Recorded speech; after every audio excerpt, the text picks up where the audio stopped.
요리사의 등장은 앞에서 예수님이 유월절 식사를 하시면서 그릇에 손을 넣는 자 그가 나를 배반하리다라고 예언하신 바 있습니다. 특별히 우리가 단락을 나누어 살폈지만 앞에 있는 내용이 심각할 정도로 제자들과 기도하시는 내용이에요.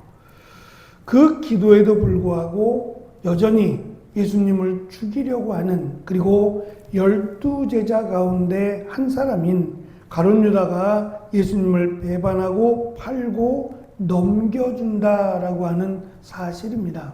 결국 이 말씀은 어제도 잠깐 말씀드린 고난이라고 하는 것은 때로 기도를 많이 하고 하나님의 은혜 가운데 산다 해도 온다는 겁니다. 문제는 이 고난보다 내 믿음이 크면 전혀 문제가 안 된다는 거예요. 전혀라는 말은 조금 너무 강조한 말이겠지만, 고난보다 믿음이 크거나 고난보다 내가 성장한다면 고난이 나를 집어삼키지 않는다는 거예요. 그러니까 예수님을 팔려고 하고 배반하는 이 일이 예수님이 이 땅에 오신 목적을 방해하거나 거스르지 못한다는 거예요. 말씀드린 한 방울의 옥물이 컵에 떨어지면 마실 수 없고 불쾌하죠. 바닷물에 떨어지면 전혀 문제가 되지 않습니다. 집어삼켜버리고 희석되어 버리고 마니까요. 그래서 우리가 고난만을 생각할 것이 아니라 오히려 믿음을, 오히려 은혜를 더 우리가 생각하고 그 가운데 살아간다면 문제가 다가올지라도 이 문제가 나를 거스르지 못한다라는 것도 말씀을 통해서 알 수 있습니다. 예수님께서 아직 말씀하고 계실 때라고 하는 이 말씀이 제자들에게 앞으로 살아가야 될 믿음을 갖고 살아가야 될 일들에 대한 내용이기보다는 나를 잡으려고 온다라고 하는 이 말씀을 하고 계실 때라고 보여집니다. 의아한 것은 예수님을 배반하고 예수님을 잡으려고 오는 가룟 유다에 대해서 그를 12제자 가운데 한 사람으로 소개하고 있다는 점이에요. 배반자가 온다라고 해도 되거든요. 그런데 12제자 가운데 한 사람이라고 소개하고 있는 이유는, 첫째, 20절에서 예수님께서 배반할 자가 12제자 가운데 한 사람으로 말씀하셨기 때문에 배반자가 단순히 배반자가 아니라 12제자 가운데 한 사람이라는 것을 강조함으로 누구든지 배반할 수 있다, 또는 너희들도 나를 버리고 도망칠 것이다 하신 말씀을 기억하라는 의미입니다. 두 번째는 그에게 배반자지만 그에게 회개할 기회를 여전히 주실 것이기 때문입니다. 입맞춤이라고 하는 것은 유대인들에게는 크게 세 가지 의미가 있다고 그랬습니다. 하나는 이별의 입맞춤입니다. 떠날 때 영영 이제 만날 수 없는, 그래서 야곱이 죽을 때 그의 아들들이 야곱에게 입맞춤을 했다라고 하는 말씀, 그리고 사도 바울도 그 성도들을 문안할 때 입맞춤으로 문안하라라고 한 것이 바로 그 예가 될 텐데, 그것은 다시는 볼 수 없는,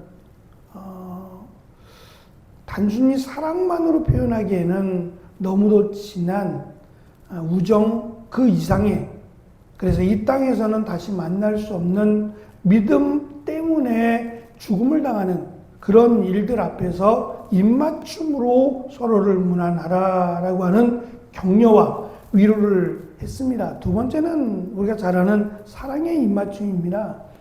사랑하니까 입맞춤을 하는 것이고, 마지막 세 번째가 용서의 입맞춤입니다. 우리가 잘 아는 누가복음 15장 탕자의 비유에서 아버지를 버리고 떠났습니다. 물질 때문이죠.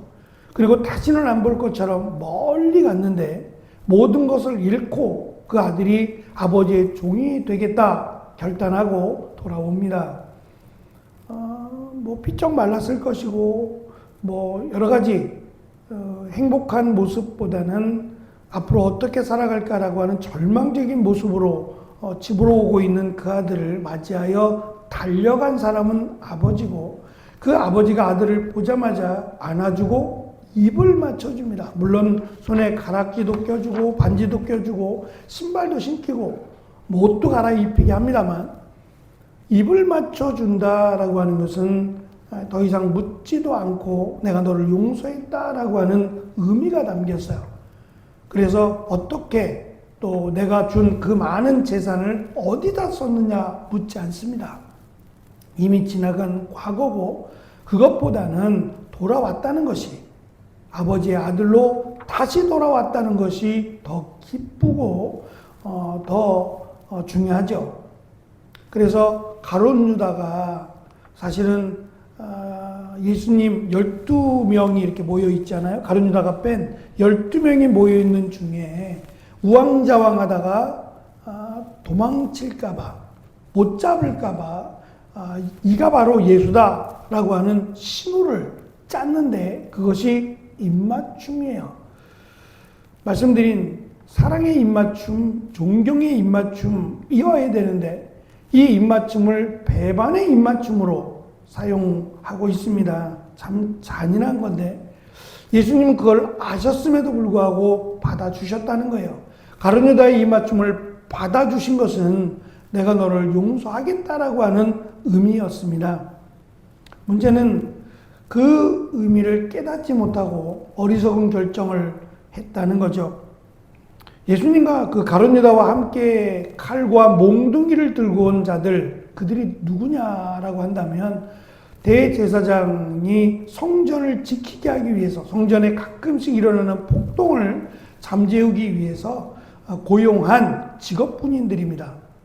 따로 성전에 경비를 서게 하는 그 직업군인들을 고용해서 예수님을 체포하고 뭐 반항하면 때려도 좋다라고 하는 그런 명령을 내렸겠죠. 그래서 칼과 몽둥이를 들고 그들이 성전을 지키다가 말고 예수님을 잡으려고 왔던 겁니다. 스페인과 이 프랑스의 접경 지역에 산티아고라고 하는 길이 있습니다.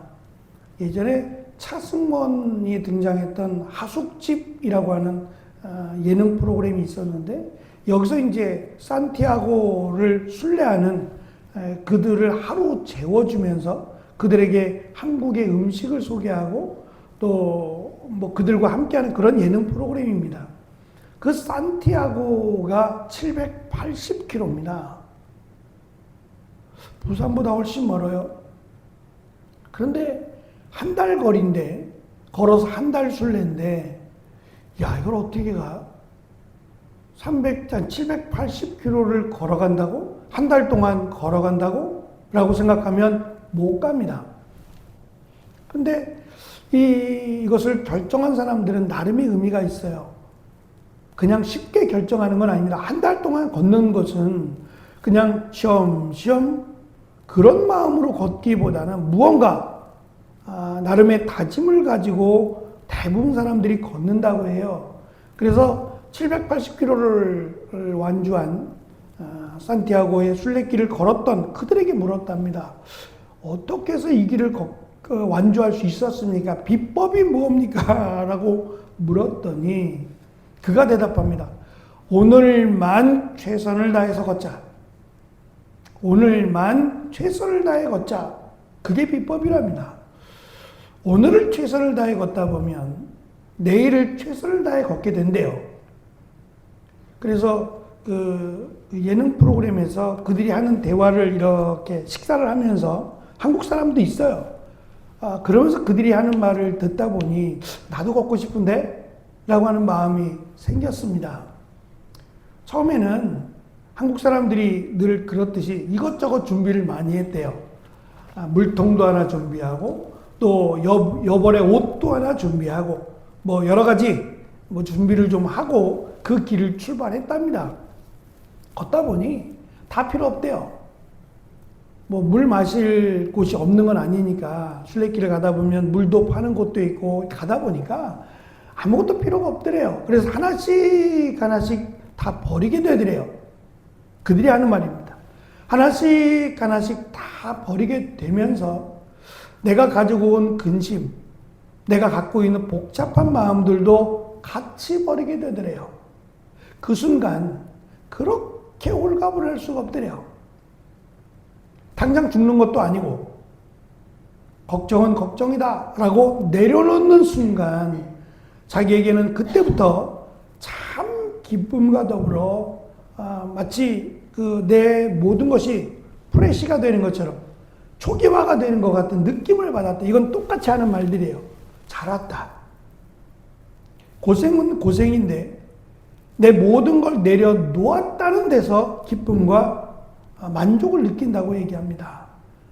아무것도 없어도 행복하고 물만 마셔도 행복하고 빵 한 조각 뜯으면서 걸어도 행복한 이 행복을 내가 왜 그렇게 맛보지 못하고 살았을까? 왜 그렇게 아둥바둥하며 미친 듯이 바쁘게 살았을까? 라고 하는 것을 처절하게 깨달았다고. 그러니까 이것 때문에 780km가 너무 고생인데 너무 행복했느라고 동일하게 이야기하더라고요. 우리 속담에 청길도 한 걸음부터 라는 말이 있습니다. 아이에게 머리통만한 수박을 주고 먹으라고 하면 못 먹는데요. 이걸 어떻게 먹지? 이 큰 거를. 그래서 뇌가 거부한답니다. 그런데 한 조각을 주면 그 한 조각이 기쁨으로 똑같은 수박인데도 기쁘고 더 없나? 라고 하는 생각을 갖게 한다는 거예요. 그렇게 먹다 보면 한 통도 먹는다는 거죠.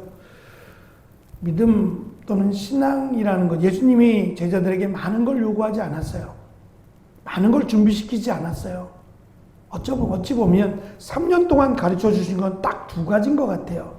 말씀을 듣고 깨닫는 것, 그리고 기도하는 것.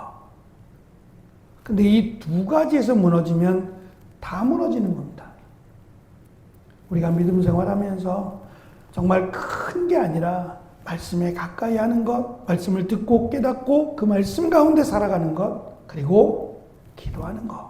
이 두 가지가 우리의 믿음의 우리의 신앙생활의 전부일 수 있다는 사실을 기억하고 마치 780km의 산티아고를 가는 일이 야, 저길 어떻게 가? 우리는 말할지 모르지만 이미 그 길을 걷고 있는 자들은 이것이 행복이구나라는 것을 한결같이 느끼는 것처럼 말씀에 가까이 하고 기도하는 것이 행복이구나, 은혜구나라는 것을 우리가 늘 느끼고 고백한다면 이 길이 어려운 길이 아니라 축복의 길임을 우리는 고백하게 될 겁니다. 주님이 오시는 그날까지 말씀과 기도로 늘 함께 가는 귀한 은혜가 우리 모두에게 있기를 축원합니다. 기도하겠습니다.